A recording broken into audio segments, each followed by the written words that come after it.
you.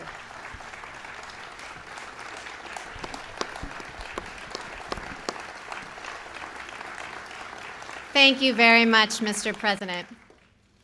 I am deeply honored by the confidence that you have placed in me. And I am so grateful to you and the First Lady, to the Vice President and the Second Lady, and to so many others here for your kindness on this rather overwhelming occasion.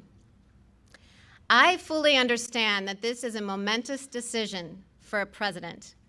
And if the Senate does me the honor of confirming me, I pledge to discharge the responsibilities of this job to the very best of my ability. I love the United States, and I love the United States Constitution. I am truly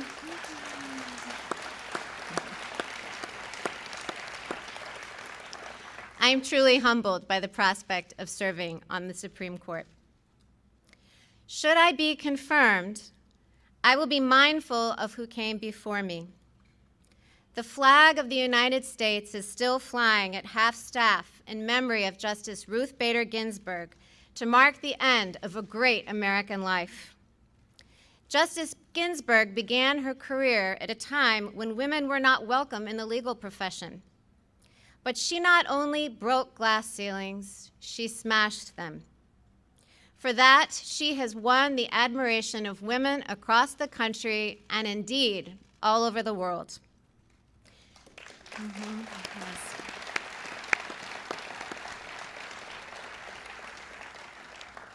She was a woman of enormous talent and consequence, and her life of public service serves as an example to us all.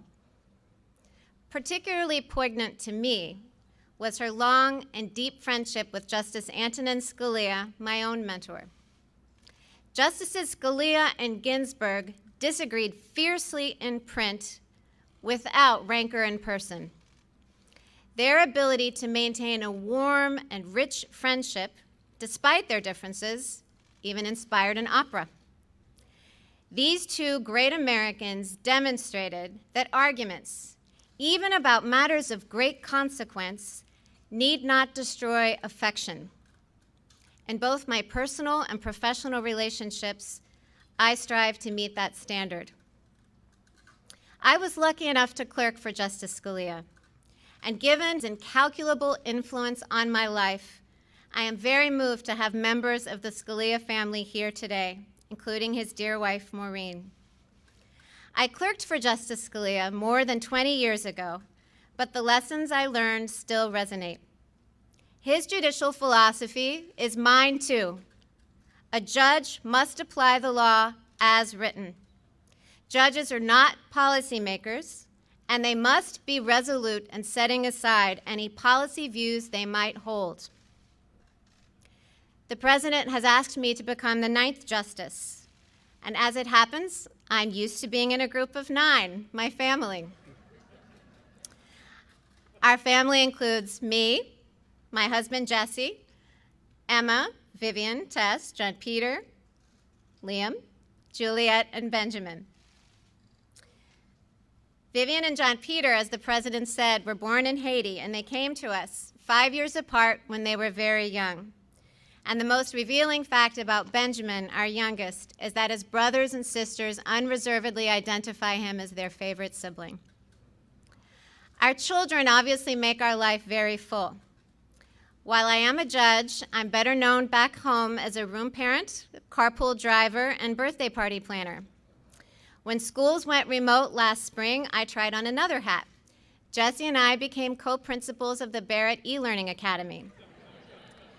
And yes, the list of enrolled students was a very long one.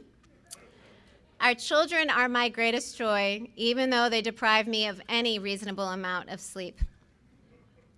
I couldn't manage this very full life without the unwavering support of my husband, Jesse. At the start of our marriage, I imagined that we would run our household as partners.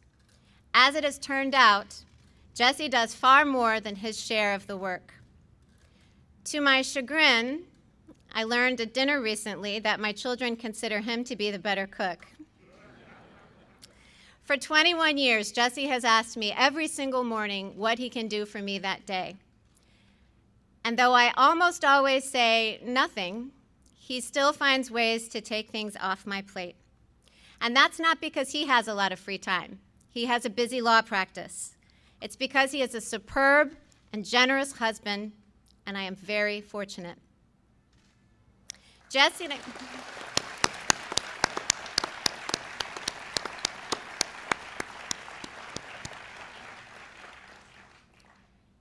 and I have a life full of relationships, not only with our children, but with siblings, friends, and fearless babysitters, one of whom is with us today. I am particularly grateful to my parents, Mike and Linda Coney.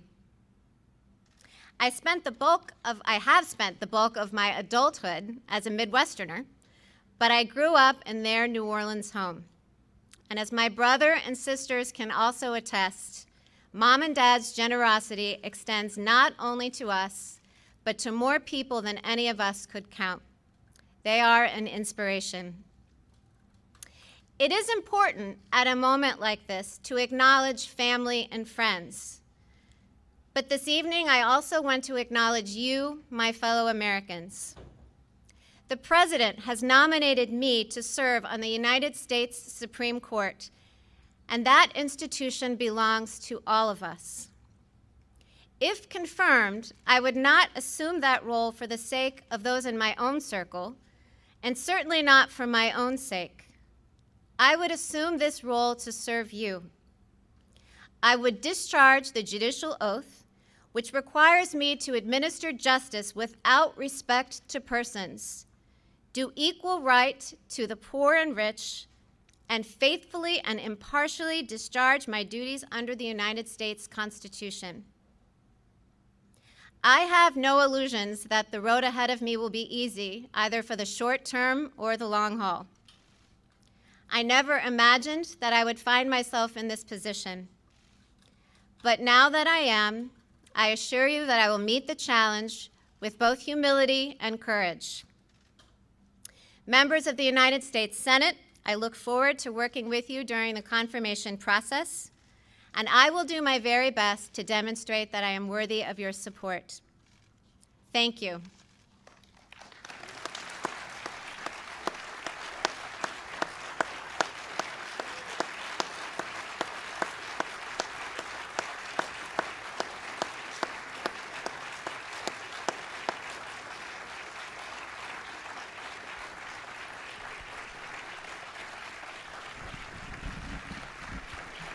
Come on up, family. Come on up, family.